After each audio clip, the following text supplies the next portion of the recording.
Bangkitnya Dataran Hitam bab 761 kembali ke Kota Kering. Di kamp itu, tidak hanya ada orang dari keluarga Silva. Ada juga individu yang dikirim oleh beberapa keluarga bangsawan lokal lainnya, seperti dalam kasus keluarga Sutton, yang sebelumnya merupakan kekuatan terkuat keempat di negara bagian ini. Tapi sekarang, dengan perubahan yang mengejutkan ini, organisasi itu telah menjadi yang ketiga dalam hal kekuatan lokal. Dan beberapa anggota keluarga di kamp itu mau tidak mau merasa senang dengan hal itu. Hehehe, sekarang keluarga Silva sudah tamat. Kita tidak akan mendapat perlawanan apapun untuk menggantikan mereka. Masa depan sungguh cerah bagi kami. Jadi, salah satu dari orang-orang ini berpikir pada dirinya sendiri. Sementara dia memiliki ekspresi lelah, tetapi pada saat yang sama ekspresi wajahnya puas. Namun hal seperti itu tidak luput dari perhatian anggota keluarga bangsawan lainnya di tempat itu. Seorang anggota keluarga Austin kemudian berkata kepada orang tersebut, "Jangan terlalu puas dengan itu. Hah, itu terjadi di pos kita. Apakah menurutmu musuh tidak mungkin melakukan hal yang sama di tempat lain? Saya mendengar bahwa ahli keluarga Anda ada di kamp selatan." Apa? Orang sebelumnya berkata dengan terkejut, menyadari bahwa orang tersebut sedang membicarakan sesuatu yang masuk akal. Tidak, musuh tidak akan memiliki kekuatan untuk menyerang kita dan masih menguasai setiap pos kita. Itu tidak masuk akal. Dia merenung, menyangkal gagasan seperti itu. Kalian keluarga Austin benar-benar gelisah. Kenapa kalian begitu takut dengan perang? Dia bertanya sambil mencoba menyerang sifat keluarga orang itu. Ceka, brengsek, tapi orang itu tidak membuang-buang waktu untuk percakapan itu dan hanya berbalik dan melanjutkan perjalanannya. Tentu saja, kami tidak menyukai perang ini. Mengapa mempertaruhkan segalanya ketika kita sudah tumbuh dewasa tanpa menghadapi ancaman mematikan apapun? Melakukan itu sungguh bodoh. Jadi, dia memikirkannya sambil berjalan menjauh dari pria itu, kesal karena dia harus terlibat dalam konflik ini. Dan sekarang musuh itu telah menunjukkan semua kekuatan ofensifnya. Aku tidak tahu apakah layak untuk menginvestasikan masa depan keluarga kita dalam hal ini. Kekuatan itu bisa memusnahkan kita dalam satu sore. Saya harus mengirimkan laporan tentang apa yang terjadi di sini ke markas besar. Kita harus mencari cara alternatif untuk keluar dari perang ini. Dia merenungkan hal ini sambil mengamati tempat di mana kelompok Minos berangkat. Mungkin, berjam-jam berlalu, dan dengan cepat setiap konflik di sekitar Dataran Hitam berakhir.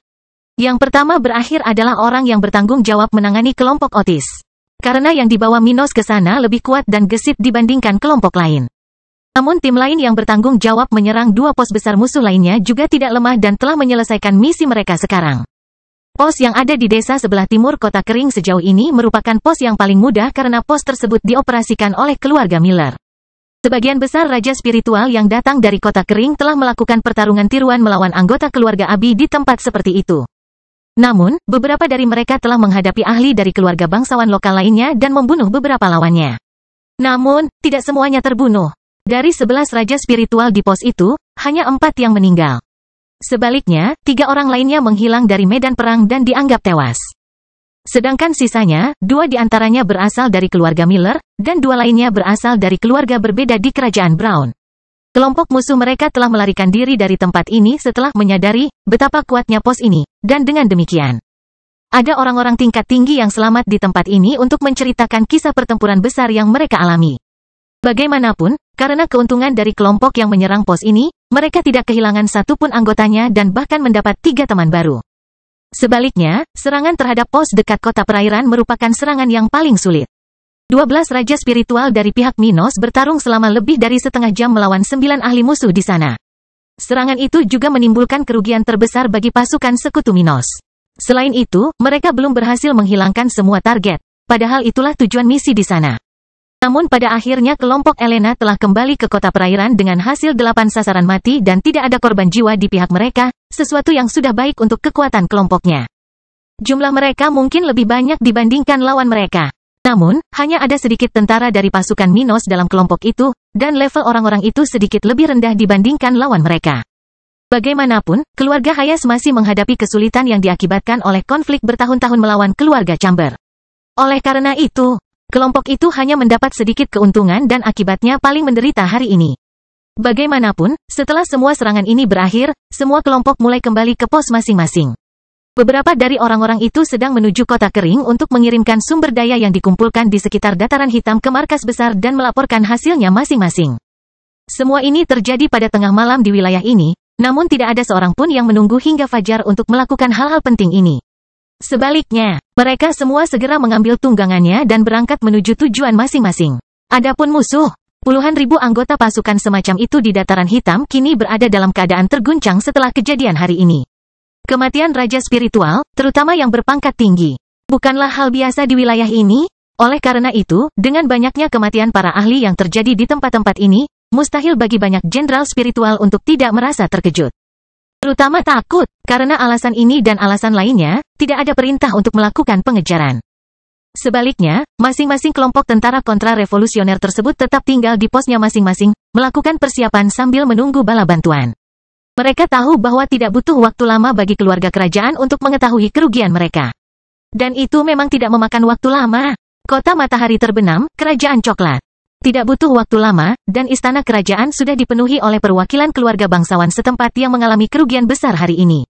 Setiap kali seorang ahli tentara kontra-revolusi meninggal, para pemimpin keluarga ini akan meninggalkan rumah mereka di ibu kota dan melakukan perjalanan ke lokasi tersebut untuk menyampaikan keprihatinan mereka.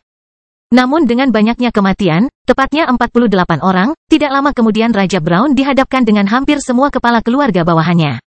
Namun bukan hanya orang-orang dari keluarga ini yang marah atas semua kerugian yang terjadi hari ini. Thomaslah yang merasa paling buruk. Lagi pula, selain keluarga Silva, keluarga kerajaannya telah kehilangan ahli terbanyak pada hari ini. Oleh karena itu, kemarahannya hampir meledak saat ini ketika dia mengetahui seluruh kerugian yang dialami keluarganya dan tentara kontra-revolusionernya. Brengsek, keluarga Silva hilang. Dan sekarang bahkan keluargaku terluka parah. Dia memikirkan hal ini ketika dia berdiri berhadapan dengan semua leluhur di aula kerajaannya. Dia kemudian memberi perintahnya, kumpulkan lebih banyak pasukan dari keluargamu dan bersiaplah untuk berbaris ke tempat di bawah komandoku dalam waktu kurang dari 2 bulan. Pada periode ini, saya akan mengadakan pertemuan dengan perwakilan keluarga kerajaan regional lainnya. Dia berkomentar dengan kebencian, merasa terhina dan lemah.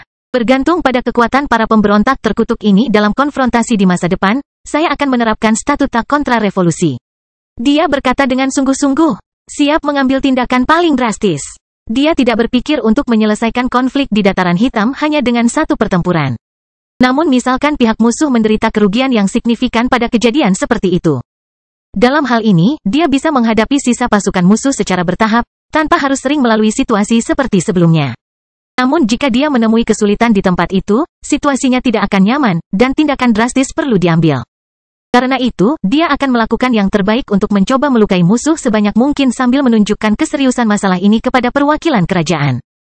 Dengan demikian, bahkan jika dia gagal memberikan pukulan telak terhadap pasukan pemberontak di Dataran Hitam, para perwakilan tersebut akan menyadari gawatnya situasi. Oleh karena itu, dia dapat menggunakan hak istimewa statuta kontra-revolusi dengan sukses. Dia tahu bahwa ini mungkin memerlukan waktu untuk terwujud, tetapi setelah ini digunakan hanya dalam hitungan bulan sebelum Dataran Hitam jatuh. Di sisi lain, dia sudah menerima kerugian yang akan dideritanya karena hal tersebut. Bangkitnya Dataran Hitam bab 762 strategi tanah hancur. Statuta kontra-revolusi adalah sesuatu yang diciptakan untuk mendukung keluarga kerajaan. Sebuah respons balasan terhadap tindakan pemberontakan, hal-hal yang berbahaya bagi stabilitas regional. Namun seperti perjanjian lainnya, terutama mengingat karakteristiknya sendiri, undang-undang ini bergantung pada kristal spiritual agar dapat berfungsi. Undang-undang seperti itu tidaklah sederhana, tanpa aturan, di mana organisasi-organisasi mitra akan membantu satu sama lain memecahkan masalah mereka seolah-olah itu adalah sebuah bantuan. Itu bukan sembarang alat yang digunakan untuk menyenangkan mereka yang membutuhkan. Lagi pula, memindahkan pasukan ke sana kemari membutuhkan biaya yang besar, terutama kelompok raja spiritual. Para pakar regional, bukan hanya karena para ahli tersebut memerlukan pembayaran, pasokan, dan lain-lain. Tetapi karena organisasi di belakang mereka bisa mengalami kerugian besar jika mereka diusir dari kantor pusatnya. Bayangkan sebuah keluarga kerajaan mengirimkan 10 raja spiritualnya untuk membantu menyelesaikan ancaman revolusioner di negara lain. Jika seluruh atau sebagian dari mereka meninggal atau menderita luka yang membatasi kemampuan mereka untuk bertarung di masa depan, kerugian organisasi tersebut akan sangat besar. Artinya, tidaklah murah dan tidak mudah untuk menciptakan raja spiritual, terutama yang berpangkat tinggi. Akibatnya, kematian atau ketidakmampuan beberapa spesialis dapat mengakibatkan kerugian finansial yang sangat besar bagi organisasi tersebut jika mereka ingin mendapatkan kembali ahli yang hilang tersebut. Dan tagihan ini perlu dibayar oleh seseorang. Tapi tentu saja, keluarga kerajaan regional ini sudah mengetahui hal ini dari pengalaman mereka dengan keluarga Kain, dan mereka telah memikirkan sesuatu untuk menyelesaikan masalah ini. Itu adalah pembayaran biaya darurat secara berkala, sesuatu yang dikelola oleh keluarga Carlyle, yang dapat digunakan untuk mengkompensasi kerugian keluarga kerajaan jika terjadi kerugian yang signifikan. Tapi apakah itu cukup? Tidak mungkin untuk mengetahuinya. Bagaimanapun, kerugian dan kerugian selama perang bergantung pada banyak faktor, seperti kekuatan lawan dan durasi konflik. Di sisi lain, kapan revolusi baru akan terjadi? Itu adalah hal lain yang mustahil untuk diketahui. Bisa jadi besok, 10 tahun lagi, 10.000 tahun lagi. Setiap saat, pergerakan seperti ini bisa saja terjadi, dan dana darurat harus memiliki nilai cadangan minimum untuk menjamin keluarga yang terlibat dalam penyelesaian masalah tersebut. Dan dalam situasi ini, menyelesaikan jumlah yang diperlukan untuk mendapatkan jumlah dana minimum yang cukup untuk cadangan semacam itu adalah tanggung jawab keluarga kerajaan yang terakhir kali menerapkan undang-undang. Jika Raja Brown melanjutkan hal ini, pada dasarnya dia akan menempatkan keluarganya pada posisi yang tidak menarik di mana dia mungkin harus menanggung biaya perang regional yang besar di masa depan jika mereka tidak beruntung. Tapi bukan itu saja. Menurut undang-undang tersebut, semua kekayaan para pemberontak, kecuali wilayah itu sendiri, harus dibagi di antara pasukan tentara kontra-revolusi yang diwajibkan oleh undang-undang tersebut. Oleh karena itu, biaya penggunaan perangkat semacam itu tidaklah murah, dan King Brown ingin menghindarinya jika memungkinkan. Namun terlepas dari semua ini, dia sadar bahwa lebih baik berhutang atau mengalami kerugian daripada kehilangan sebagian wilayahnya atau dihancurkan oleh pasukan Minos. Dia tidak percaya bahwa organisasi di balik dataran hitam dapat menghancurkannya sekarang, tapi bagaimana di masa depan? Jika tempat seperti itu menjadi mandiri, variabelnya tidak akan ada habisnya. Dan karena tidak baik membiarkan parasit tumbuh di tubuh Anda, dia bersedia melakukan apapun yang diperlukan untuk menghilangkan ancaman terhadap keluarganya. Dengan begitu, tidak butuh waktu lama bagi orang-orang di aula kerajaan untuk mulai membicarakannya, membuat rencana, dan memikirkan strategi untuk menyelesaikan masalah tersebut. Di antara mereka adalah kepala keluarga Miller.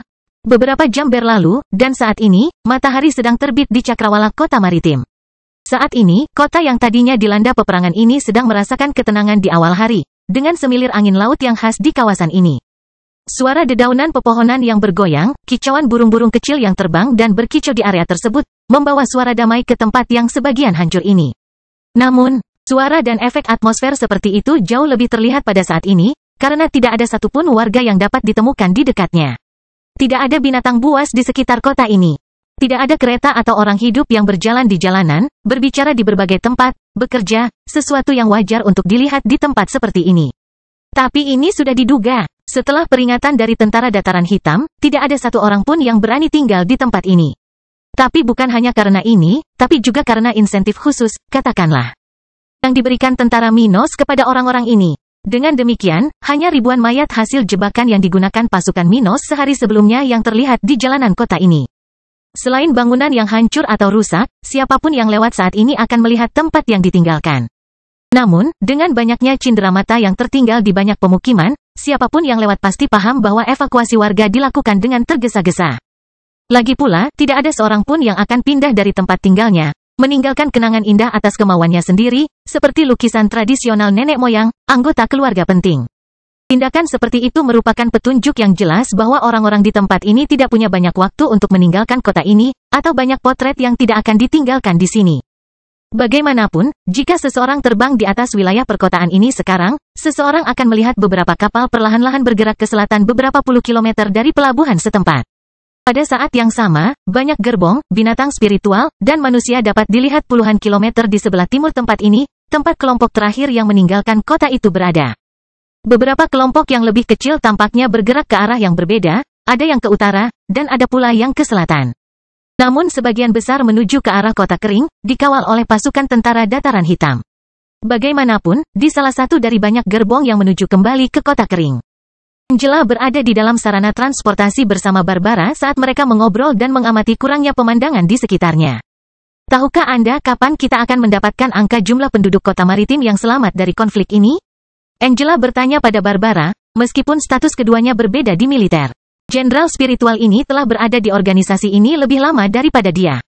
Jadi, yang satu lebih memahami organisasi itu daripada yang lain. Barbara kemudian menjawab, saya pikir begitu mereka melewati imigrasi lokal, kita akan mendapatkan perkiraan jumlah penduduk kota yang tidak meninggal. Tetapi kita tidak akan pernah tahu jumlah pastinya karena tidak semua korban selamat akan pergi ke kota kering, dan kita belum punya waktu untuk menghitungnya. Namun, itu sudah memberi kita perkiraan yang bagus mengenai orang-orang yang hilang. Jadi begitu, bagaimana dengan tim pengumpul? Apakah mereka dapat memulihkan barang-barang berharga yang ditinggalkan oleh para penyintas di kota itu? Angela menanyakan faktor penting ini karena banyak warga yang meninggal. Dan harta bendanya layak untuk dikoleksi jika dijumlahkan. Kami mengumpulkan apa yang tersisa di daerah yang terkena dampak, tapi beberapa penduduk juga berhasil membawa beberapa barang. Itu bagus, tidak baik meninggalkan sumber daya di tempat itu. Ngomong-ngomong, apakah kita cukup jauh dari sana? Kapan kita akan selesai dengan itu?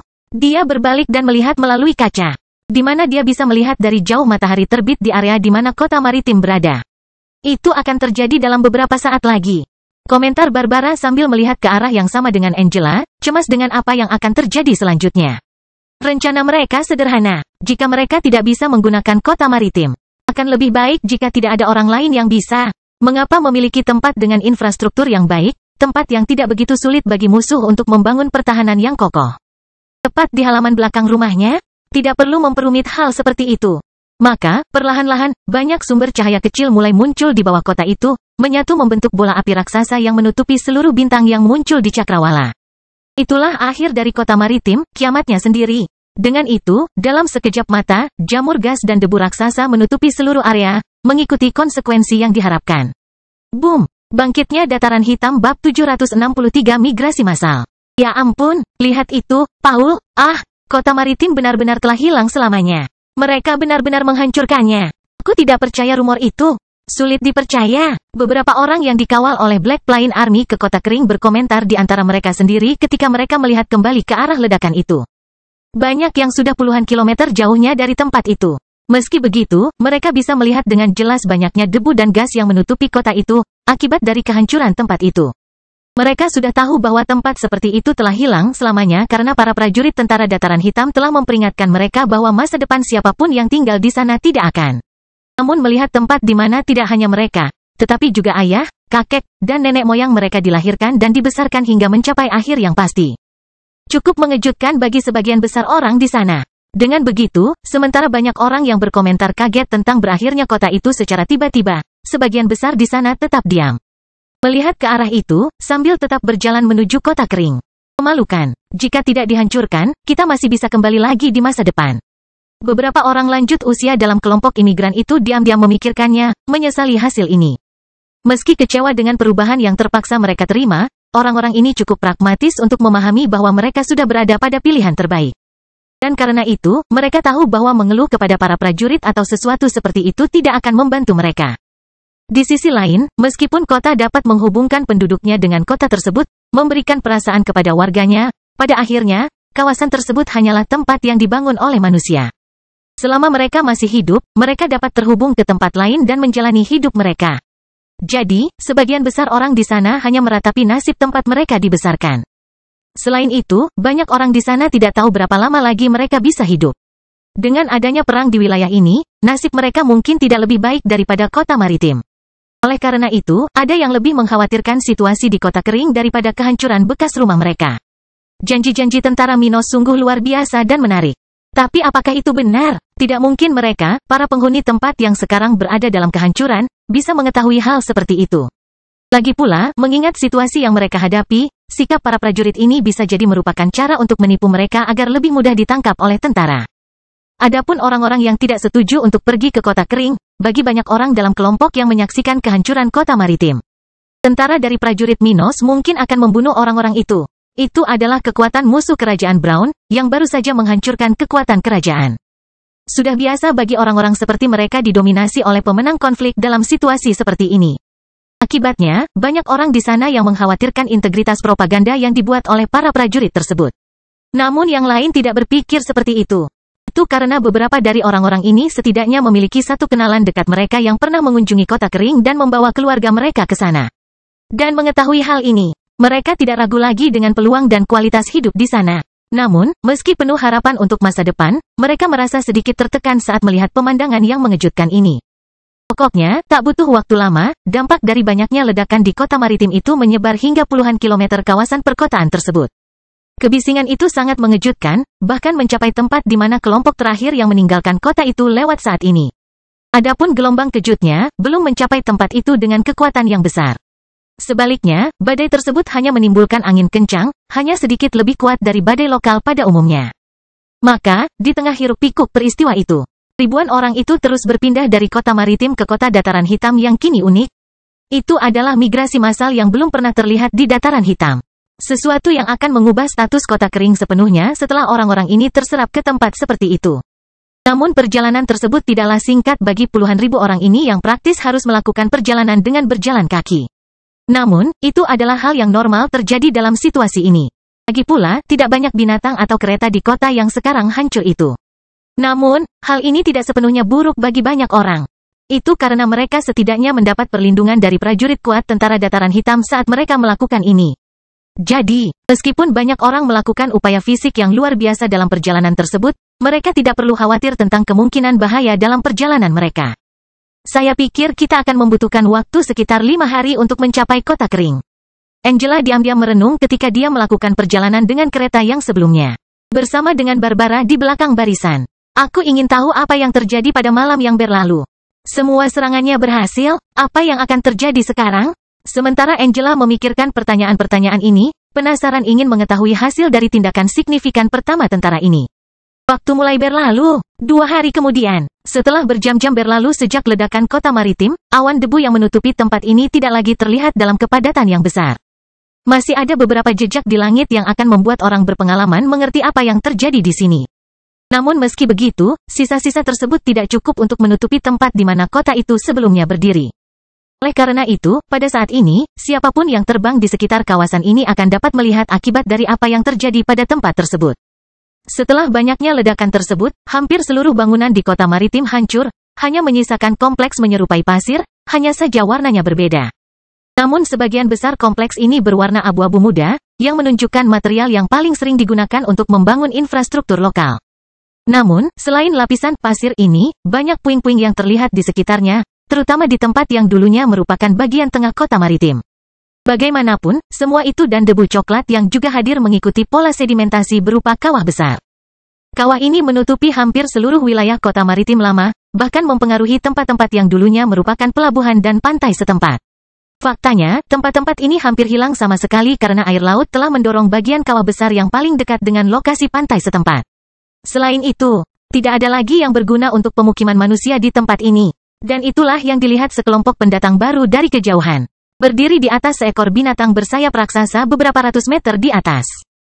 Hah, apa itu? Salah satu dari 3 orang di binatang besar itu berseru kaget, mencoba memahami apakah mereka salah jalan atau sesuatu yang mengejutkan telah terjadi di tempat ini. Pada saat yang sama, yang terkuat di sana melambaikan salah satu tangannya, memberi isyarat agar binatang itu menurunkan ketinggiannya, sementara wajah lamanya, yang penuh dengan rambut putih, menjadi semakin pucat karena khawatir. Saat mereka semakin dekat dengan tempat itu, mereka akhirnya mendapat kesempatan untuk mengamati sekeliling dan mencari jawaban. Namun mereka tidak dapat menemukan satupun jiwa yang hidup di tempat ini, yang seharusnya menjadi kota maritim, rumah bagi 300.000 penduduk. Apa-apaan ini? Bagaimana ini bisa terjadi? Akhirnya, London Brown meraung marah, berteriak sekuat tenaga, saat auranya menyebar ke sekeliling, menyebabkan tekanan luar biasa pada orang-orang yang bersamanya. Di mana armada kita? Apa yang terjadi dengan orang-orang kita? Dan sambil mengatakan hal itu dan semakin marah, salah satu dari orang-orang itu kemudian melihat ke arah kota kering dan berkata, "Jangan bilang ini ulah para pemberontak." Meneguk. Bangkitnya dataran hitam bab 764. Ayo mencari korban selamat. Bocah sialan itu, bagaimana dia bisa melakukan ini pada kita? Itu tidak benar, kata London dengan geram, tidak mengerti bagaimana kota kering bisa memiliki kemampuan seperti itu. Ini seharusnya tidak terjadi. Mereka menghormati kekuatan Minos karena mereka sudah membentuk tim yang kuat di awal konflik. Tapi itu tidak berarti bahwa mereka menganggapnya berbahaya sampai-sampai bisa melakukan hal ini. Yaitu, tidak masalah jika prajurit yang seharusnya berada di sini di area ini terjatuh saat konfrontasi melawan musuh di medan perang. Tapi itu benar-benar berbeda dari apa yang disaksikan London dan rekan-rekan seperjalanannya saat ini. Menghancurkan seluruh kota, dan mungkin kelompok yang ada di sini. Menempatkan kota kering pada level yang sama sekali berbeda. Sial, kota ini bisa dianggap sebagai basis keluarga kerajaan. Tempat yang dianggap cukup aman bagi para prajurit tentara kontra-revolusi untuk beristirahat dengan tenang ketika mereka kembali dari medan perang. Tapi tetap saja, kekuatan Minos mungkin menemukan cara untuk mengabaikan semua ini dan akhirnya menghancurkan area ini. Lagi pula, saat London masih marah, kedua manusia dalam kelompoknya sudah mengamati sekeliling dengan cermat. Mereka mencoba mengasosiasikan gambaran terkini dari area tersebut dengan seperti apa seharusnya tempat tersebut. Mereka menghancurkan seluruh infrastruktur kota maritim. Dari rumah-rumah paling terpencil dan umum di daerah pusat hingga pelabuhan. Tidak ada lagi yang berguna bagi kita. Ya, tempat ini sekarang tidak ada gunanya untuk menerima pasukan kita. Atau lebih tepatnya, area ini tidak lebih baik dari banyak area lain di dataran hitam. Orang lain berkomentar setuju ketika dia menyadari kemungkinan tujuan musuh. Mereka pintar menghancurkan tempat ini. Tapi aku bertanya-tanya apa yang terjadi dengan penduduk tempat ini. Apakah Mino Stuart baru saja membantai mereka? Orang yang sama dari sebelumnya memandang dengan bingung ke arah temannya saat dia mengatakan ini. Pembunuhan itu tidak dianggap sebagai kejahatan besar di dunia spiritual. Atau lebih tepatnya, ada peraturan yang melarangnya di mana-mana. Tetap saja, hal ini biasa terjadi, dan hampir setiap prajurit akan memiliki kematian yang tak terhitung jumlahnya dalam catatannya. Tetapi selama seseorang tidak melakukannya di tempat-tempat terlarang, bahkan jika banyak orang tahu bahwa seseorang telah membunuh ribuan orang, kemungkinan besar tidak ada yang akan mempermasalahkannya. Setidaknya dalam banyak kasus. Lagi pula, seseorang yang membunuh tuannya sendiri, orang tua, kerabat dekatnya, dan sebagainya tidak akan pernah dihormati bahkan di dunia spiritual. Namun, membunuh ratusan ribu orang dalam satu tindakan sangatlah berbeda. Dan karena jumlah orang di kota ini jauh melampaui batas yang dapat diterima, orang itu mau tidak mau mempertanyakan aspek ini. Minos seharusnya berusia sekitar 21 tahun saat ini. Tapi apakah dia bisa memesan sesuatu seperti ini? Itu sungguh mengkhawatirkan. Akan lebih mudah untuk melenyapkan semua orang di kota ini sekaligus. Yang lain berkomentar, merasa bahwa ini adalah hal yang paling mungkin terjadi di sini. Mungkin kita harus menunjukkan kepada seluruh kerajaan betapa kejamnya. Ketika salah satu dari keduanya hendak mengatakan sesuatu, tetua tertinggi akhirnya memberikan pendapatnya. Tidak, aku ragu orang-orang dari kota kering itu telah memusnahkan seluruh penduduk setempat. Kami tidak bisa mempercayai angka populasi di tempat itu yang kami terima sebelumnya. Tapi faktanya populasi kota itu tidak besar. Bagaimanapun, kubah itu ada batasnya. Jadi, mereka pasti menangkap orang-orang yang selamat dan membawa mereka ke sana. Oh, itu sebenarnya lebih masuk akal. Jika itu benar, kita harus mengejar mereka, tetua tertinggi. Mengingat keadaan daerah ini, saya yakin tempat ini dihancurkan kurang dari 4 hari yang lalu. Jadi, sebagian dari orang-orang itu mungkin masih dalam perjalanan. Ini adalah kesempatan kita untuk membalas dendam. Pemuda itu berkata dengan penuh semangat sambil memandang London dengan penuh harap. Namun, tetua tertinggi dari keluarga itu telah berumur panjang dan tidak menyukai tindakan yang tidak direncanakan. Tidak, kami tidak tahu apapun tentang apa yang terjadi di sini. Dan bahkan jika warga kota maritim ini diantar ke kota kering, siapa yang dapat meyakinkan kita bahwa ada spesialis dalam kelompok seperti itu? Mungkin hanya anak-anak kecil saja yang bersama mereka. Tetapi bagaimana jika ada seseorang yang cukup kuat untuk menantangku? Aku yakin bisa melawan dataran hitam, tapi sendirian, bahkan aku bisa jatuh di tempat ini. Ucapnya tegas, sudah lebih tenang dari sebelumnya.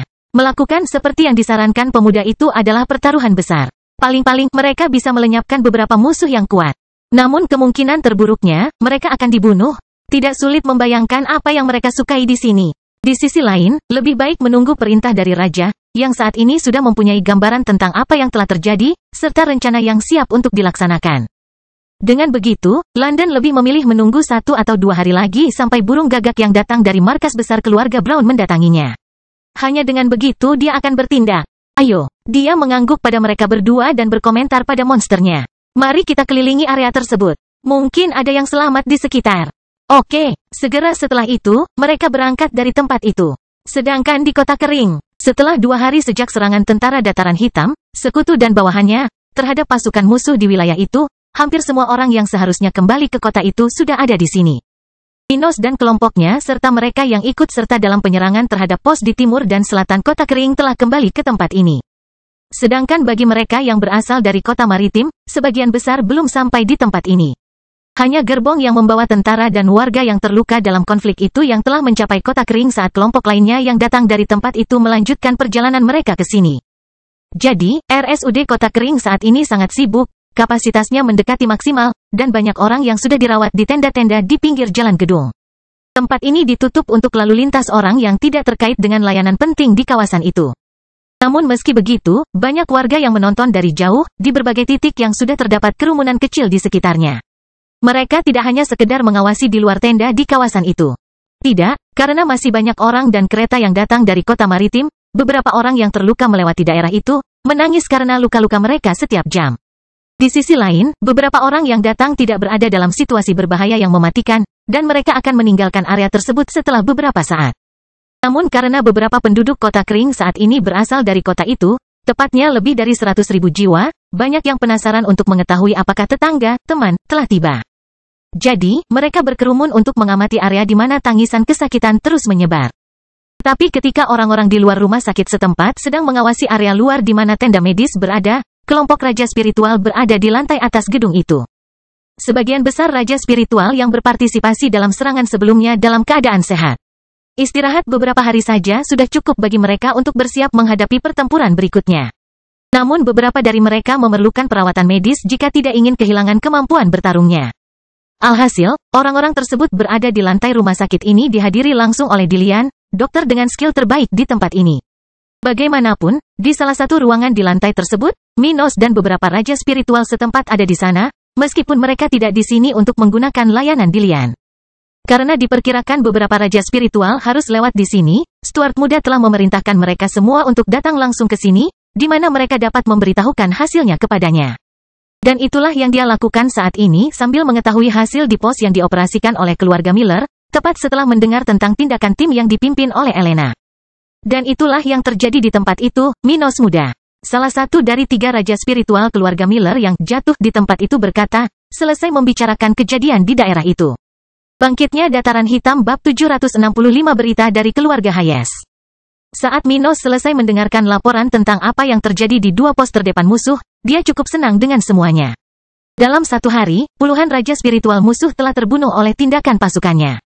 Itu sungguh sesuatu yang sangat memuaskan. Dan meskipun musuh yang terbunuh hanya mewakili sebagian dari ahli di kerajaan ini, itu sudah cukup baik bagi Minos. Lagi pula, selain tindakan-tindakan ini telah mengurangi kekuatan pasukan musuh, tindakan ini juga memberi mereka lebih banyak waktu. Masih ada puluhan ribu musuh di sekitar wilayah muda Stuart. Namun secara umum, orang-orang ini untuk sementara waktu tidak mempunyai pemimpin, sesuatu yang pasti akan menghambat, atau bahkan mengurangi, tindakan mereka dalam jangka pendek. Dan bahkan jika keluarga Brown mengirimkan lebih banyak spesialis dengan cepat, tentara kontra-revolusi masih akan menghadapi beberapa masalah sebelum bertindak di Dataran Hitam. Artinya, Minos telah bertindak cepat melawan mereka ketika mereka baru saja membangun diri di sekitar wilayah ini. Jadi, mereka harus mengkhawatirkan keamanan kamp mereka sebelum memulai upaya menduduki wilayah ini. Tidaklah baik untuk mengirim lebih banyak spesialis ke sini jika pasukan Minos dapat menyerang mereka kapan saja, melemahkan kekuatan mereka sedikit demi sedikit. Melakukan hal itu seperti menyerahkan pisau dan keju kepada musuh, sebagai hasil dari tindakan mereka 2 hari yang lalu. Para prajurit tentara Dataran Hitam memperoleh waktu tambahan untuk mempersiapkan diri mereka menghadapi pertempuran di masa depan melawan puluhan ribu lawan mereka. Di sisi lain, barang-barang milik orang-orang yang dibunuh oleh 3 kelompok penyerang setelah konfrontasi dimulai di kota maritim berisi kekayaan yang sangat besar.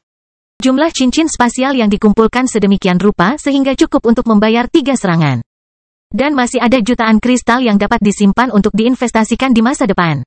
Ada juga banyak teknik tingkat hitam di setiap cincin yang dikumpulkan, yang akan berguna bagi para prajurit di pasukan muda Stuart dan beberapa rencana Minos.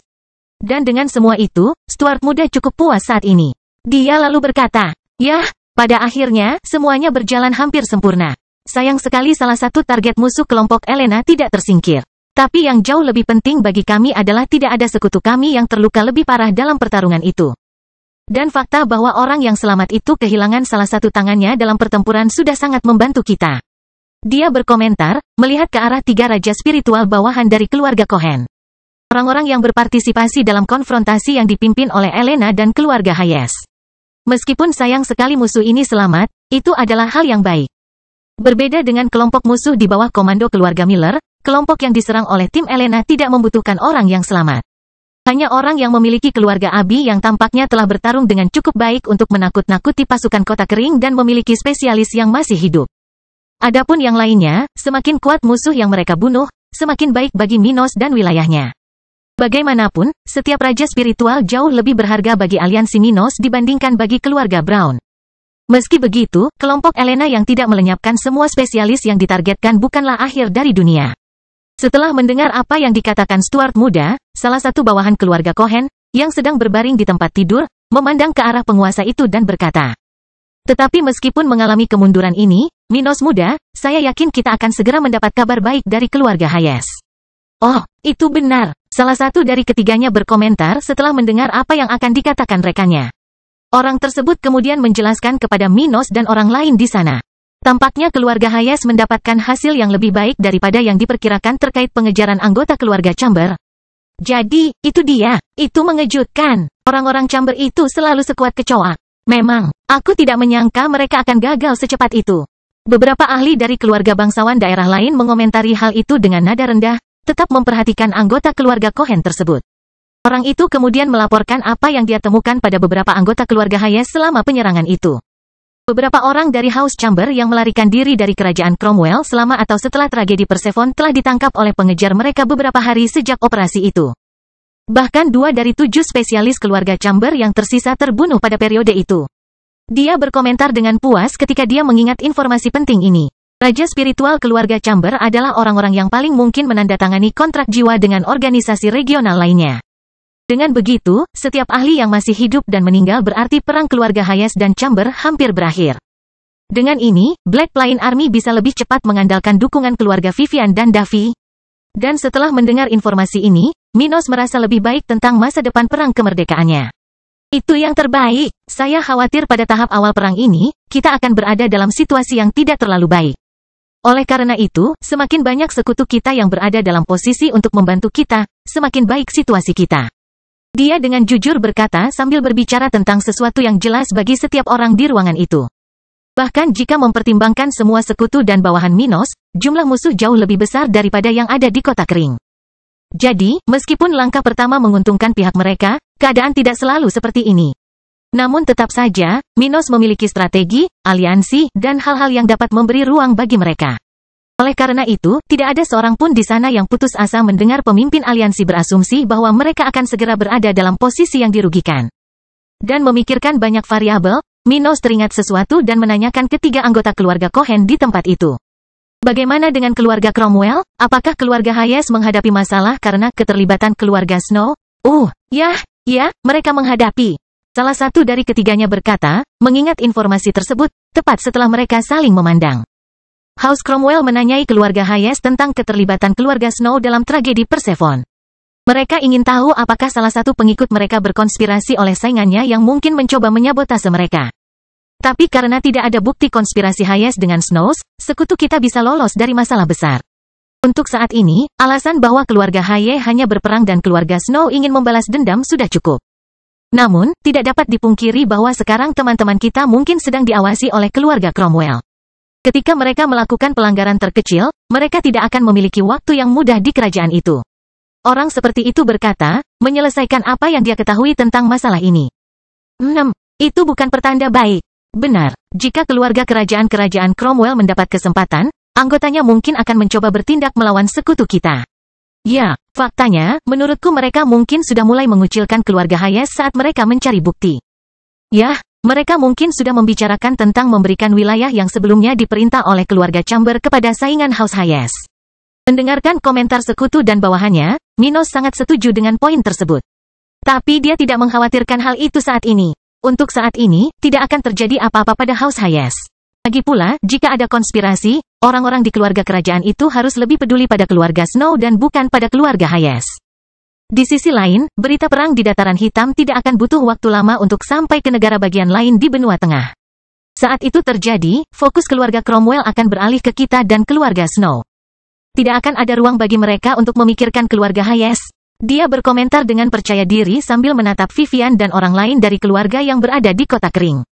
Setelah mengatakan itu, tidak butuh waktu lama bagi Minos untuk mengucapkan selamat tinggal kepada orang-orang itu dan menuju ke kantor pusatnya, tempat dia menjalankan bisnisnya.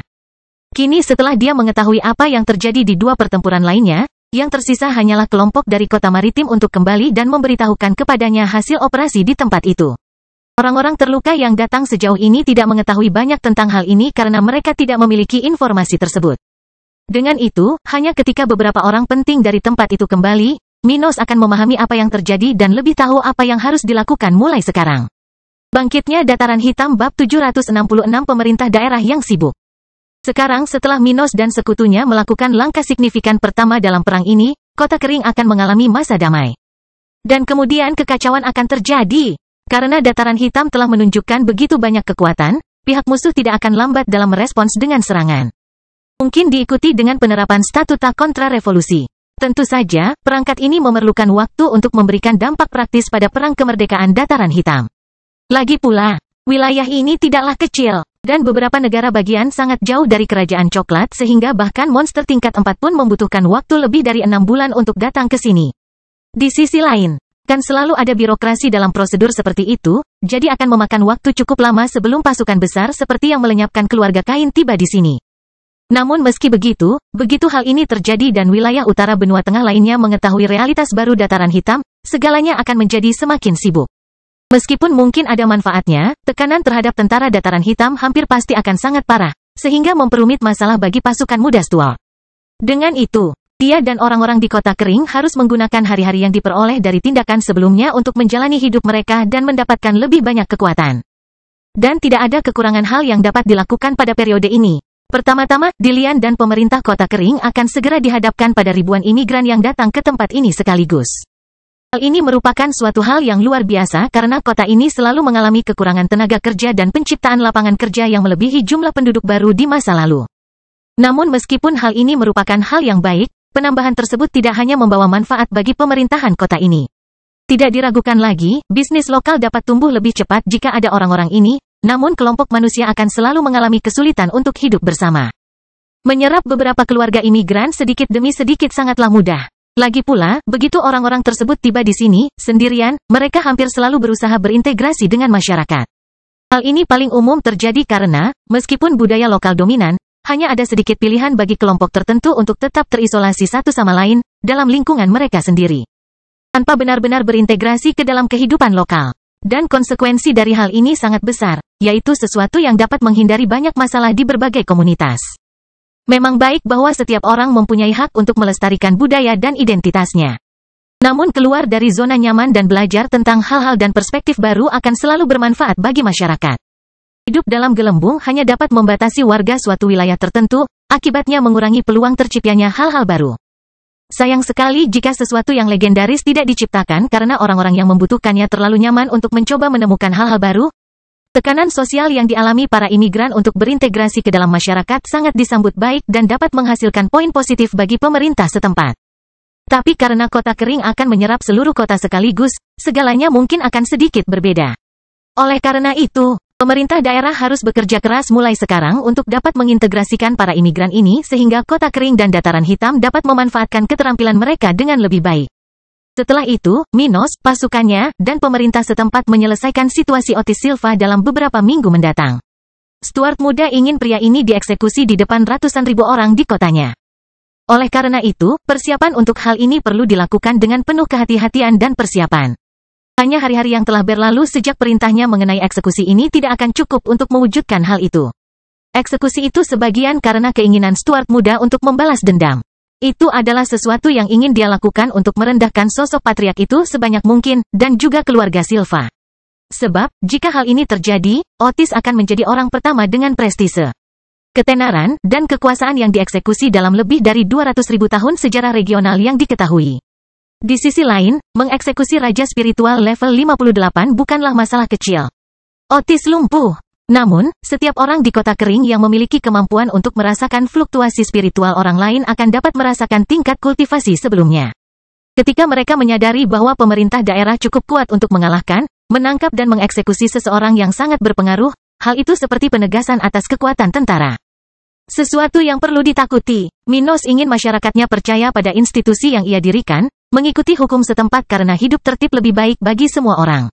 Namun hanya mempercayai bahwa penduduknya akan bertindak dengan itikat baik tanpa takut terhadap kekuatan lokal adalah hal yang naif.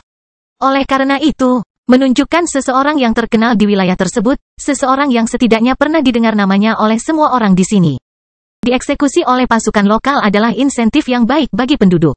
Karena banyaknya peluang lokal dan investasi terus-menerus oleh pemerintah terhadap populasi, kejahatan yang dilakukan oleh warga lokal hingga saat itu cukup umum terjadi. Itu adalah hal-hal sederhana seperti pelanggaran perilaku tidak tertib, perusakan properti umum, d.o.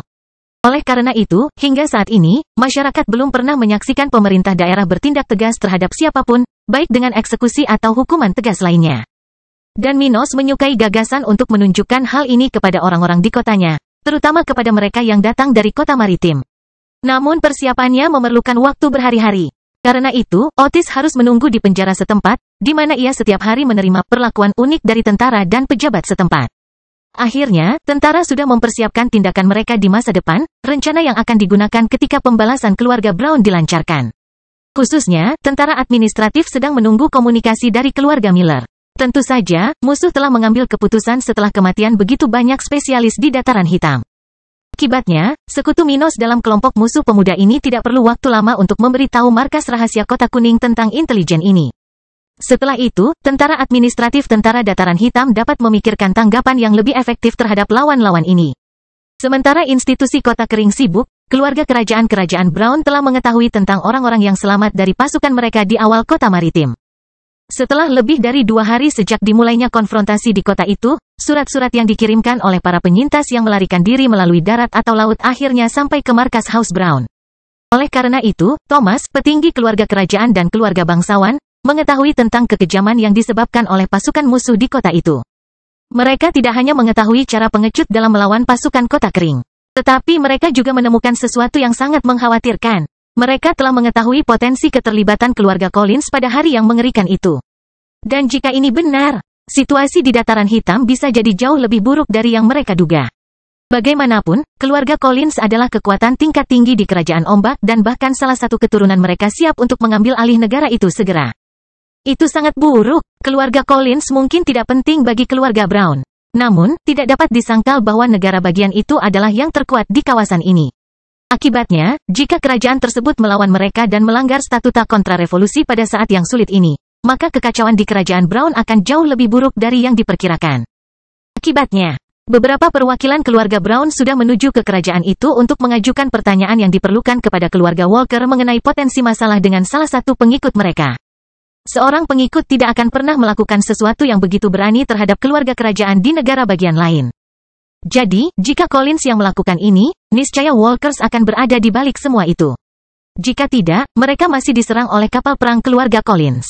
Oleh karena itu, meskipun organisasi tersebut tidak menargetkan mereka, mereka masih membutuhkan jawaban. Bangkitnya Dataran Hitam bab 767 membuka panti asuhan. Dalam sekejap mata, 1 minggu penuh telah berlalu.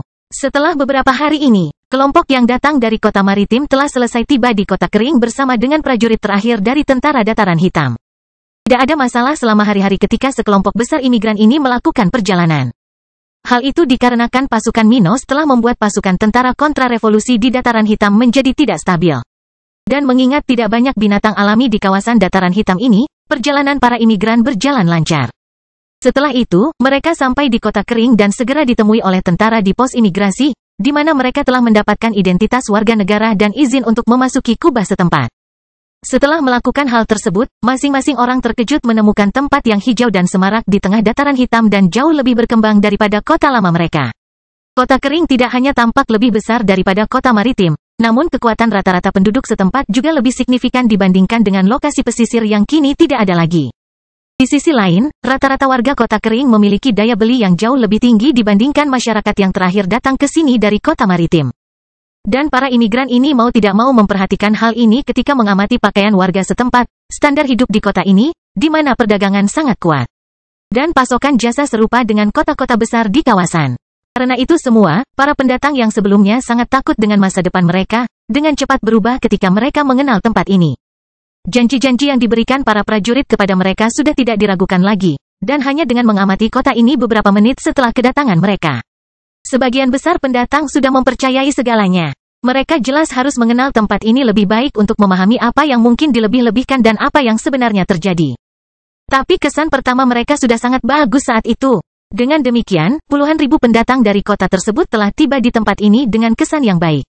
Mereka semua dengan cepat mendapatkan akomodasi di rumah baru mereka, dan mereka hanya perlu membayarnya beberapa bulan setelah kedatangan mereka. Sebelumnya pemerintah daerah telah mempersiapkan diri dengan sangat matang untuk menerima penduduk di tempat yang kini hancur itu. Oleh karena itu, tidak sulit menampung begitu banyak warga baru sekaligus. Jadi, jumlah lingkungan hidup di Kota Kering telah meningkat pesat dalam kurun waktu singkat ini. Sekarang terserah kepada pemerintah dan organisasi setempat, dunia usaha, dan keluarga untuk menyesuaikan strategi mereka dengan masyarakat dan angkatan kerja baru yang banyak mengonsumsi ini. Dan itulah yang sedang diurus Mia saat ini. Di rumah pemerintah Kota Kering, Mia saat ini sedang bekerja di kantor steward muda, duduk di kursi berlengan bosnya. Minos pun lepas dari jabatannya sebagai penguasa lokal untuk mengurus urusan perang kemerdekaannya. Di sisi lain, Dilian berada di rumah sakit umum merawat para prajurit dan sekutu yang paling menderita dalam aksi militer baru-baru ini. Alhasil, tugas mengurus Kota Kering pun jatuh ke pangkuan perempuan ini, sekretaris penguasa setempat, orang nomor 3 di kota ini. Dan itulah yang dilakukan Mia, tunangan Peter, bersama beberapa pejabat pemerintah daerah yang ada di sana untuk melaporkan beberapa data terbaru. Sekretaris Mia, kami akhirnya memiliki data terbaru mengenai penduduk setempat. Salah satu dari 3 orang di seberang meja Mia mengatakan ini. Setelah kedatangan hampir 140.000 imigran dari kota maritim, Kota Kering telah mencapai angka populasi 469.000. Orang yang sama sebelumnya mengatakan ini dengan puas sambil tersenyum. Baginya, penduduk asli Kota Kering, seseorang yang, seperti Mia, telah berada di sini sejak sebelum Minos tiba, sangat menyenangkan melihat tempat ini berkembang pesat. Lebih dari itu, dia berpartisipasi langsung dalam pembangunan lokal. Karena itu, dia tidak bisa menahan senyum ketika membicarakannya. 469.000? Mia mengulangi informasi ini ketika dia ingat bahwa saat itu hanya ada sekitar 30.000 orang. Dia kemudian menyandarkan punggungnya ke kursi berlengan tempat dia berada dan merenungkannya. Wow, tak terasa baru 6 tahun berlalu. Kami telah melakukan begitu banyak hal dalam waktu singkat. Mia kemudian mengingat beberapa data sebelumnya tentang operasi di kota itu dan bertanya. Jadi, berapa banyak penduduk kota maritim yang hilang? Sejauh yang kami tahu, sebelum kami menyerang, ada sekitar 200.000 penduduk di tempat itu. Namun tidak semua yang selamat memilih mengikuti tentara kami, jadi kami tidak tahu persis berapa banyak yang tewas di sana. Tapi kita asumsikan dari sisa 60.000 atau lebih, kurang dari separuhnya tewas di tempat itu akibat konflik yang dikomandoi oleh Letnan Edward dan Angela. Jadi, begitulah. Itu benar-benar sebuah tragedi. Pejabat pemerintah lainnya berkomentar, menyesali hilangnya orang-orang ini. Yah, tidak ada yang bisa dilakukan. Itu adalah perang, dan banyak korban jiwa. Bagaimanapun, pria itu kemudian melanjutkan, dengan peningkatan populasi ini, tingkat rata-rata warga negara kita telah turun cukup banyak. Oh, yah, itu sudah diduga. Dia berkomentar dengan suara rendah. Itu normal. Lagi pula, banyak orang dengan talenta dan level rendah telah tiba di Kota Kering dalam waktu singkat. Sebelumnya rata-rata tingkat penduduk lokal meningkat karena jumlah imigran bulanan jauh lebih rendah dibandingkan jumlah penduduk yang sudah berada dalam kondisi Kota Kering yang baik. Karena begitu banyak orang yang datang sekaligus, diperkirakan kekuatan rata-rata akan turun. Sekarang rata-rata level warga sekitar berada di level 33. Tingkat 33, ya? Itu tidak terlalu buruk. Jumlah itu mungkin akan bertambah dengan cepat. Mia merenung ketika dia mempertimbangkan hal itu. Setelah itu, salah satu dari orang tersebut kemudian berdiri dan mulai melaporkan informasinya. Mengenai barang-barang yang dikumpulkan dari semua penggerebekan di sekitar wilayah kami. Kami telah berhasil meningkatkan cadangan kristal kami menjadi sekitar 180 juta untuk kristal kelas rendah dan setengah juta untuk kristal kelas menengah. Oh, bagus. Brankas kita telah kehilangan lebih dari 20 juta hanya karena investasi untuk operasi itu saja. Untung kami bisa mengumpulkan jumlah itu dan masih menambahkan 50 juta lagi. Seseorang dari sektor keuangan berkomentar puas. Dan itu bisa membantu kita berinvestasi dalam renovasi menara budidaya dan bangunan umum lokal lainnya. Kata Mia, mengingat dengan bertambahnya jumlah penduduk akhir-akhir ini, pemerintah harus meningkatkan pelayanan di daerah. Lagi pula, sebelumnya, bahkan penduduk setempat harus bergantian menggunakan tempat-tempat seperti menara budidaya, jadi jika tidak ada tindakan, keadaan hanya akan bertambah buruk. Dan berbeda dengan bangunan tempat tinggal yang biaya pembangunannya relatif murah, biaya pembangunan ruang budidaya pun tidak murah. Oleh karena itu, pemerintahan Minos tidak mampu meningkatkan layanan ini dan layanan lainnya dalam waktu singkat sejak operasi yang dipimpinnya di kota maritim. Ya, saat ini, menara budidaya hanya mampu menampung 210.000 orang sebulan. Saya khawatir jika kita tidak bertindak cepat, orang-orang yang baru tiba di kota kita tidak akan dapat mengakses layanan ini. Ngomong-ngomong, berbicara tentang orang-orang yang baru tiba ini, kami mendengar bahwa ada beberapa anak yatim piatu di antara para imigran. Orang terakhir yang belum memberitahu Mia tentang perselingkuhannya di sini mengatakan ini dengan nada serius. Mereka bersama teman-teman kerabat mereka, tapi saya yakin tidak hanya mereka, tapi calon imigran kita akan membutuhkan layanan baru hanya untuk mereka. Maksud Anda, menurutku kita harus mendirikan panti asuhan di Kota Kering. Oh, kedengarannya ide yang bagus. Saya yakin ada banyak anak yatim piatu di sekitar wilayah kita akibat perang baru-baru ini. Itulah yang kupikirkan. Ada banyak anak yatim piatu di wilayah kami, dan akan ada lebih banyak lagi dalam waktu dekat. Jadi, sebagai pihak yang bertanggung jawab atas kenyataan ini, kami harus memperbaiki tindakan kami melalui anak-anak ini. Mereka akan mempunyai potensi untuk menjadi bagian dari wilayah kami dan memiliki kehidupan yang layak di sini sementara kami menjauhkan mereka dari keinginan untuk membalas dendam. Kita bisa menyelamatkan anak-anak ini dari kehidupan yang terpinggirkan akibat kesalahpahaman hidup. Bangkitnya Dataran Hitam bab 768 memanipulasi atau membunuh. Pada akhirnya, hanya pemerintah kita yang dapat memastikan bahwa layanan ini dilakukan demi hasil terbaik bagi Dataran Hitam. Pegawai negeri sipil setempat itu berkomentar, selesai mengutarakan pemikirannya. Apa yang dia sarankan memang merupakan cara terbaik untuk menyelesaikan masalah anak yatim piatu akibat perang lokal. Bagaimanapun, meminggirkan mereka adalah cara tercepat untuk membina para pelanggar hukum di masa depan, yaitu penjahat. Tetapi negara yang baik tidak akan membiarkan masalah hanya muncul ketika masalah itu muncul. Bertindak terlebih dahulu untuk mencegah timbulnya atau memperburuk masalah adalah hal yang penting dalam pembangunan suatu negara, sesuatu yang mendasar untuk lahirnya negara adidaya. Dan dengan mengingat hal ini, pejabat tersebut telah memikirkan opsi untuk menangani masalah ini, sesuatu yang, meskipun mempunyai implikasi negatif. Sejalan dengan pandangan orang-orang lain di ruangan itu dan juga pandangan Stuart muda. Sungguh mengerikan bahwa banyak orang akan mati selama perang kemerdekaan. Mereka tidak menyukai hal itu karena Minos, para pejabatnya, semuanya memilih untuk tidak membuang waktu dalam perang. Sebaliknya, mereka lebih memilih berinvestasi kali ini untuk mengembangkan Dataran Hitam, membawa lebih banyak orang ke sini. Mereka lebih memilih untuk menambah luas lahan yang ditanami, menghutankan kembali wilayah tersebut, membangun kota baru, dan lain-lain. Dan itu akan menjadi rencananya jika House Brown tidak menolak permintaan kemerdekaan lokal dan memaksa Black Plain Army untuk memulai perang ini. Lagi pula, Minos tidak perlu menggunakan perang untuk mendapatkan keuntungan. Ia memiliki semua syarat untuk mengembangkan wilayahnya tanpa harus menghancurkan keluarga-keluarga daerah.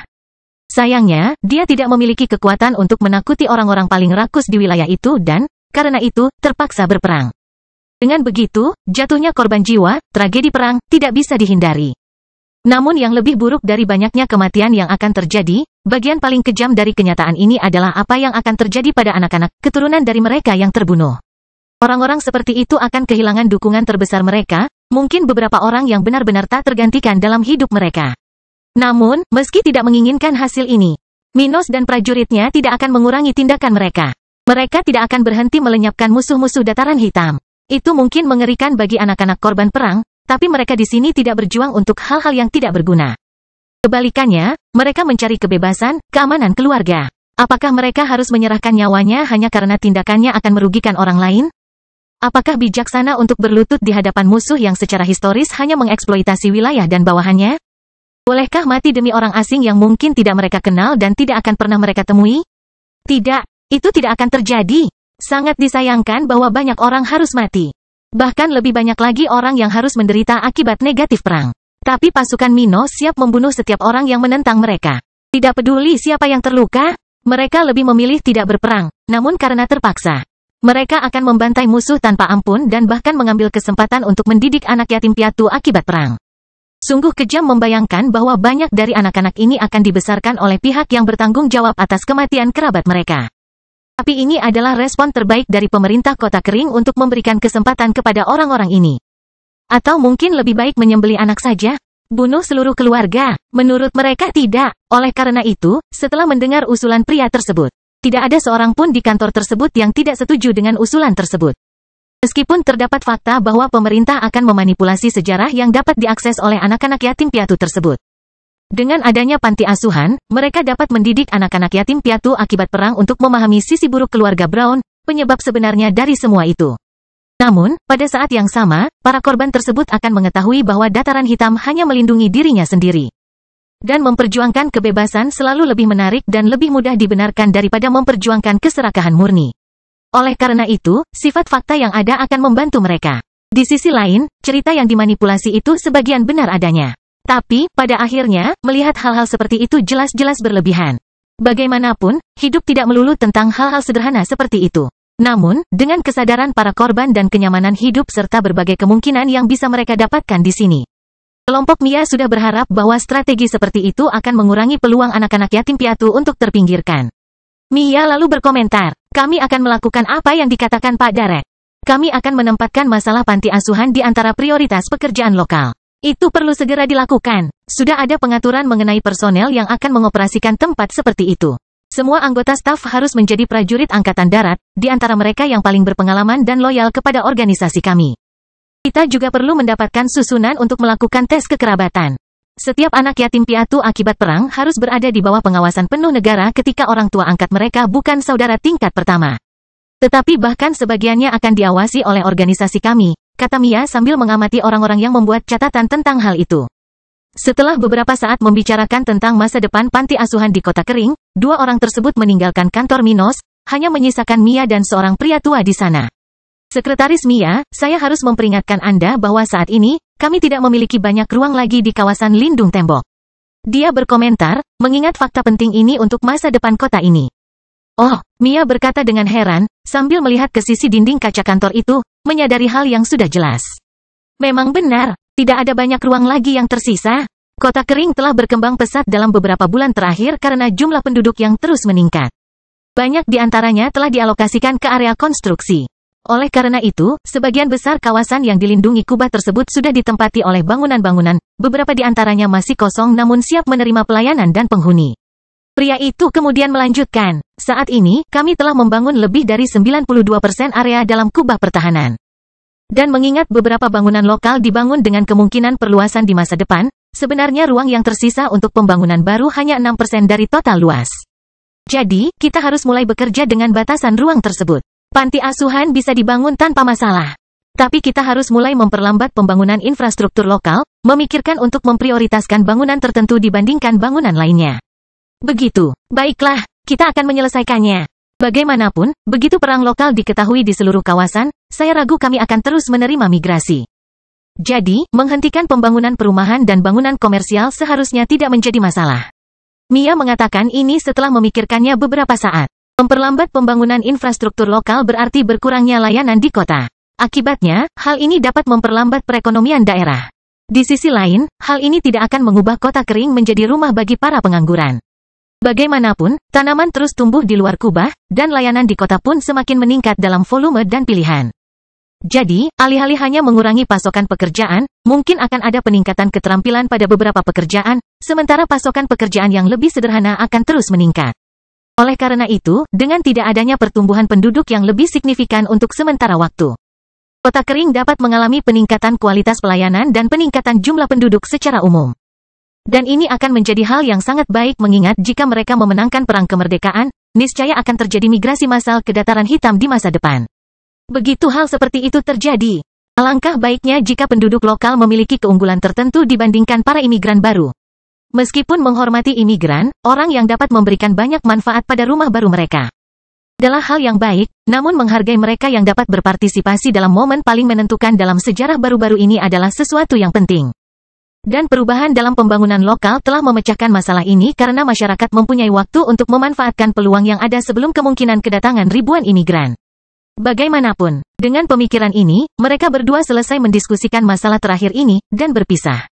Yang satu pergi ke departemen yang membidangi konstruksi. Di saat yang sama, yang lain terus menyelesaikan masalah kepemimpinan lokal, menggantikan Minos dan Dilian, yang sibuk dengan hal-hal yang lebih mendesak. Bangkitnya dataran hitam bab 769 menciptakan dan memecahkan masalah. Seminggu lagi telah berlalu, Kota Kering melanjutkan perkembangannya di bawah kepemimpinan Mia dan terkadang Dilian, yang masih menangani korban luka akibat pertempuran baru-baru ini. Khususnya, orang-orang yang pergi ke pangkalan angkatan laut dengan kapal armada yang menyerang pantai kota maritim. Beberapa ratus tentara dan penduduk kota tersebut telah menempuh rute tersebut ketika meninggalkan daerah tersebut sebelum ledakan yang melenyapkan kota maritim. Jadi, meski jumlah kelompok tersebut tidak signifikan, Dilian tetap bekerja keras di rumah sakit umum. Lagi pula, para pejuang tentara dataran hitam tidak bisa bertahan lama. Di sisi lain, Minos memimpin tindakan tentara dengan cermat, bekerja di markas besar bersama Abi dan Raja Spiritual di organisasinya. Namun sementara itu, musuh Minos dan dataran hitam terus bekerja masuk dan keluar wilayah ini untuk menanggapi tindakan beraninya secepat mungkin. Masing-masing keluarga bangsawan kerajaan Brown yang tersisa mengirimkan pasukan dalam jumlah besar, lebih kuat daripada mereka yang datang ke dataran hitam pada saat pertama perang. Oleh karena itu, pasukan yang sudah berada di dataran hitam berusaha menjaga jarak dari Kota Kering, menunggu saat yang tepat untuk bertindak. Namun, sementara itu, beberapa bentrokan kecil antar musuh telah terjadi di wilayah ini, sesuatu yang terjadi ketika dua pihak yang berlawanan bertemu di dekatnya. Tapi ini hanya melibatkan sebagian kecil dari jumlah orang di wilayah ini, mereka yang berada di kamp sementara, baik tentara Minos maupun pasukan kontra-revolusioner. Bagaimanapun, ketika keadaan berkembang seperti yang diharapkan di Kerajaan Brown, beberapa hal meresahkan terjadi di luar wilayah ini. Markas besar keluarga Collins, Kingdom of the Waves. Di kantor pusat organisasi ini, keadaan semakin kacau seiring dengan meningkatnya ketegangan yang dialami keluarga ini. Sebelumnya, dengan penunjukan Charles sebagai putra mahkota dan kematian raja saat ini yang akan segera terjadi, para tokoh terkemuka dalam keluarga ini mau tidak mau merasa optimis dengan masa depan mereka. Namun, mereka terlibat dalam masalah besar. Sekarang, seluruh organisasi itu terjerat dengan masalah yang ditimbulkan oleh tindakan sederhana beberapa bulan lalu, yaitu serangan terhadap pangkalan angkatan laut di Dataran Hitam. Pertama, mereka telah kehilangan 10 raja spiritual di Dataran Hitam saat bertarung melawan lawan yang tidak memiliki rekam jejak untuk mereka lawan. Setelah itu, keadaan di Pulau Batu menjadi tidak terkendali. Tindakan mereka terhadap keluarga Nash telah menemui jalan buntu di mana mereka tidak bisa lagi merugikan pihak lawan tanpa mengalami kerusakan berat sebagai konsekuensinya. Tidak hanya itu, mereka telah mengumpulkan lebih banyak kerugian ahli di tempat itu. Namun keluarga ini kini dihadapkan pada musuh yang tidak terduga, yang menuduh organisasi semacam itu menyerang mereka. Akibatnya, ketegangan di antara para pemimpin organisasi ini mencapai puncaknya, dan mereka hampir tidak bisa memanfaatkan kebangkitan Charles. Namun, di tengah semua masalah yang dihadapi keluarga Collins, kantor pusat organisasi ini bekerja lebih keras untuk mencari jawaban atas krisis ini. Mereka telah menyinggung musuh yang tidak dikenal, yang mungkin tidak dapat bertindak langsung terhadap mereka, namun merupakan ancaman yang tidak dapat disangkal. Terlebih lagi, musuh di Pulau Batu tidak lagi berada dalam bahaya kehancuran. Dan organisasi mulia seperti itu pasti akan mencoba membalas dendam di masa depan. Akhirnya, mereka sekarang mengetahui bahwa mereka telah menyerang keluarga Brown. Setiap masalah berpotensi melenyapkan mereka dari dunia spiritual yang luas ini. Oleh karena itu, mereka tidak bisa menganggap enteng hal tersebut. Dan itulah yang dilakukan oleh individu terkuat dari House Collins saat ini di ruang pertemuan markas besar tersebut. Di sebuah ruangan di mana hanya 6 orang parubaya yang dibagikan di sekitar meja, Patriark Collins adalah satu-satunya yang berdiri sekarang. Kita menghadapi krisis yang belum pernah terjadi sebelumnya, dan jika kita tidak bersedia menggunakan semua perangkat yang kita miliki, kita mungkin tidak mempunyai kesempatan untuk melakukan serangan balik nanti. Sayangnya, kita harus berasumsi bahwa situasinya sudah di luar kendali, dan kita tidak bisa terus bertindak sendiri seolah-olah kita bisa menyelesaikan masalah ini tanpa bantuan. Itu adalah fakta, dia berkata dengan sungguh-sungguh sambil melihat ketiga pria dan 2 wanita yang berada di lokasi itu. Saya yakin masalah keluarga Brown dapat diselesaikan dengan perundingan. Meskipun reputasi kami kemungkinan besar akan ternoda di seluruh wilayah karena kehilangan kapal perang kami sendiri dan harus secara terbuka menerima kematian banyak ahli kami. Hal ini dapat diselesaikan sebelum menjadi pertumpahan darah. Pertanyaannya adalah apa yang bisa kami lakukan terkait 2 ancaman terhadap keluarga kami. Keluarga Nash akan menghancurkan kita jika kita tidak memusnahkan mereka terlebih dahulu. Setelah mendengar ini, orang-orang di tempat itu menjadi lebih serius. Sementara beberapa orang mengerutkan kening. Tidak mungkin. Patriark, keadaan keluarga Nash jauh lebih buruk daripada kita. Bagaimana mereka akan menghancurkan kita? Dengan cara yang sama mereka lolos dari kehancuran beberapa minggu lalu di Pulau Batu. Individu yang lebih kuat di sana berkomentar ketika dia mengingat betapa mengejutkannya mengetahui bahwa para pemimpin keluarga Allen telah dimusnahkan. Keluarga Allen seharusnya tidak memiliki kekuatan seperti itu mengingat semua yang terjadi akhir-akhir ini. Lagi pula, jika mereka bisa melakukan hal seperti itu sejak awal, mereka tidak akan kehilangan begitu banyak anggotanya selama konflik beberapa bulan terakhir di negara bagian itu. Oleh karena itu, tindakan tersebut hanya berarti bahwa keluarga Nash telah memperoleh dukungan yang kuat. Dan memikirkannya membuat sang Patriark Collins merinding. Saya khawatir hal yang sama yang terjadi pada Duncan dan Rolf akan terjadi pada kita dalam waktu dekat. Dia berkata dengan sungguh-sungguh perlahan menatap mata kelima orang di sekitarnya. Meneguk, Constant Collins berada di level yang sama dengan Duncan Allen ketika orang tersebut terbunuh oleh ulah Celeste dan Marvin Nash. Karena itu, setiap orang di ruangan itu tidak meragukan sama sekali ketakutan terhadap leluhur mereka dan betapa parahnya ancaman terhadap mereka. Kita harus mengumpulkan sekutu kita. Ya, karena kita sudah mencapai titik ini. Kita setidaknya harus melakukan segala daya kita untuk menghilangkan ancaman ini, bahkan jika itu merugikan kehormatan kita. Inilah yang akan kami lakukan. Saat percakapan orang-orang dari keluarga Collins berlanjut, sebuah acara besar diadakan di ibu kota kerajaan salju. Di kota metropolitan seperti itu, puluhan ribu orang berada di sekitar lapangan umum besar di bagian paling mulia ibu kota ini, di depan istana kerajaan.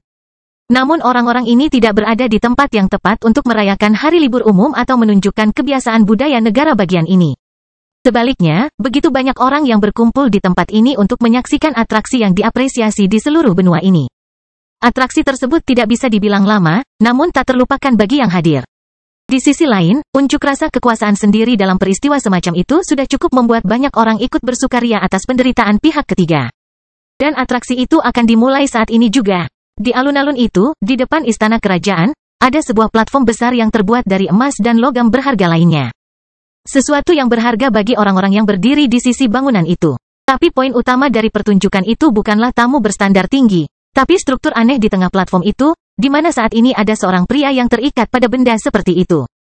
Itu jelas merupakan eksekusi publik, dan tokoh utama dari pertunjukan semacam itu tidak lain adalah kepala keluarga Chamber, yang sedang mendengarkan pernyataan pembuka persidangannya sendiri.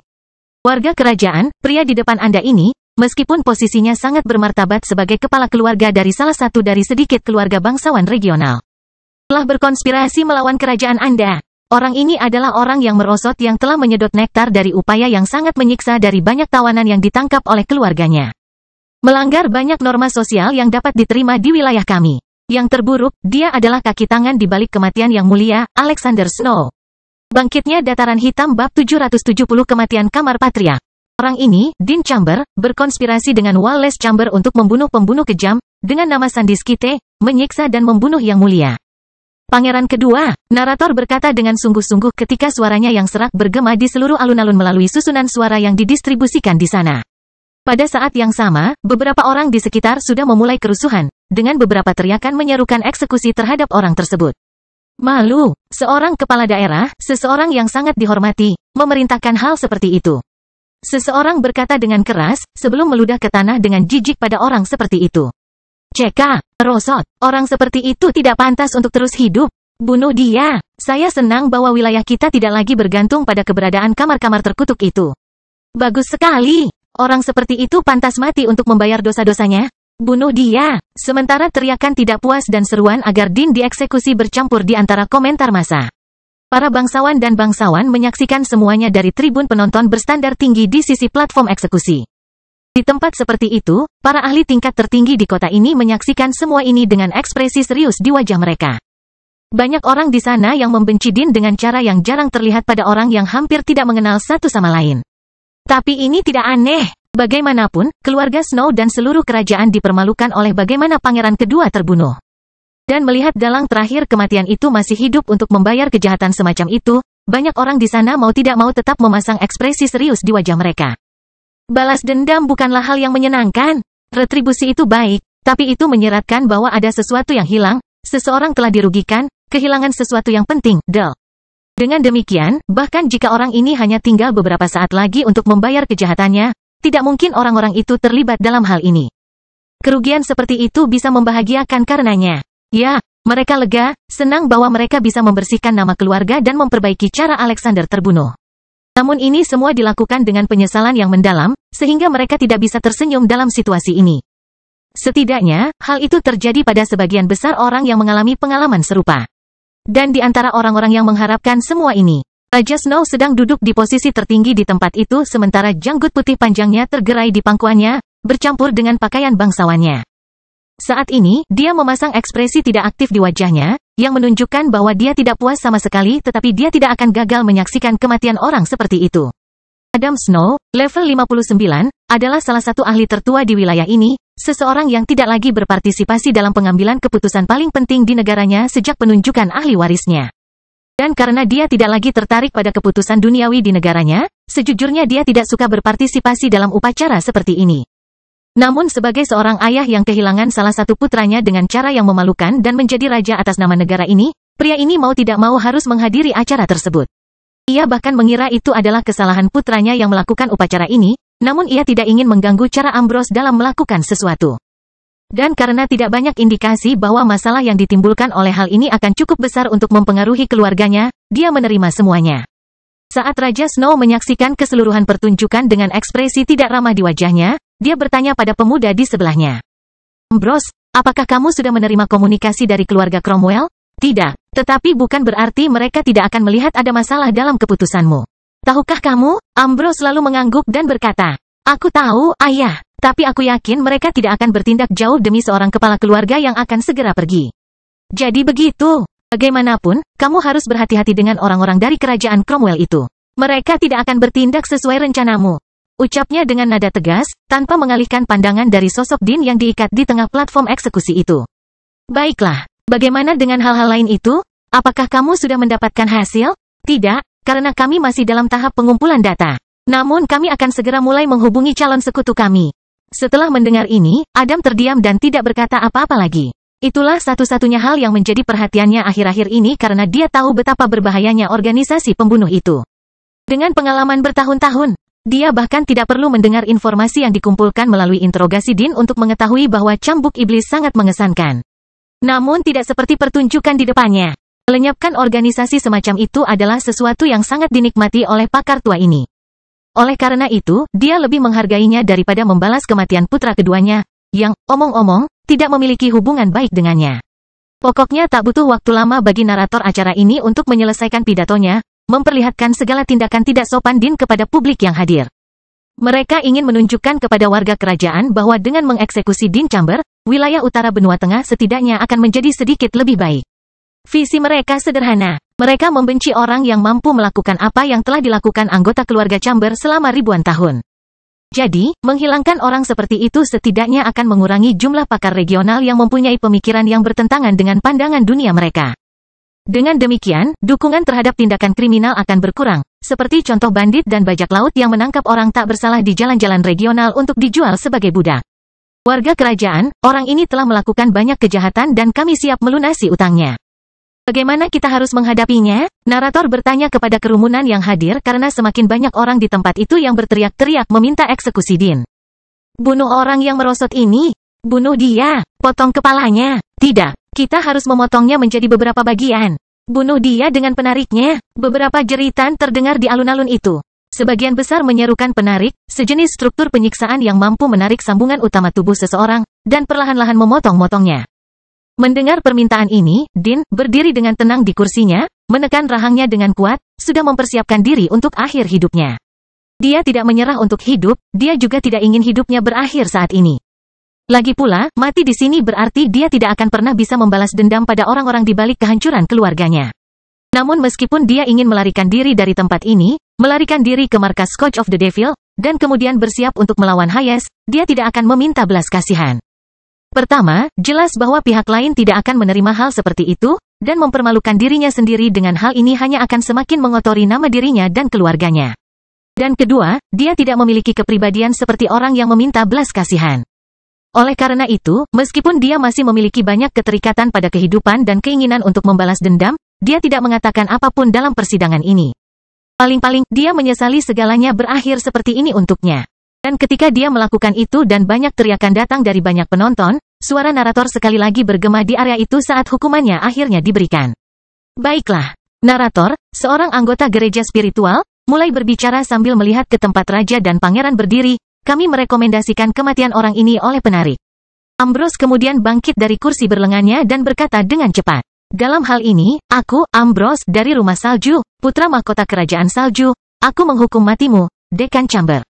Oleh penarik, penjaga, aktifkan perangkatnya. Ya, pada saat itu, beberapa sorak-sorai perayaan terdengar di tengah kerumunan orang-orang yang menyaksikan pakar daerah itu ditempatkan di perangkat tersebut. Penariknya cukup besar dan memiliki 5 perangkat di sekeliling bingkai melingkar, posisi lengan, kaki, dan leher. Dan di tempat ini, dalam waktu kurang dari 20 detik, 5 bagian tubuhnya sudah terpasang pada perangkat tersebut, sementara penyangga pusat menopang punggungnya. Kemudian, dentang, rantai samping yang besar kemudian mulai berjalan semakin cepat seiring dengan dioperasikannya penarik. Berengsek. Setelah itu, dengan cepat eksekusi Dean dimulai dengan lambat, kelima bagian tubuhnya ditarik dengan kekuatan yang menantang untuk ditahan oleh persendiannya. Ah,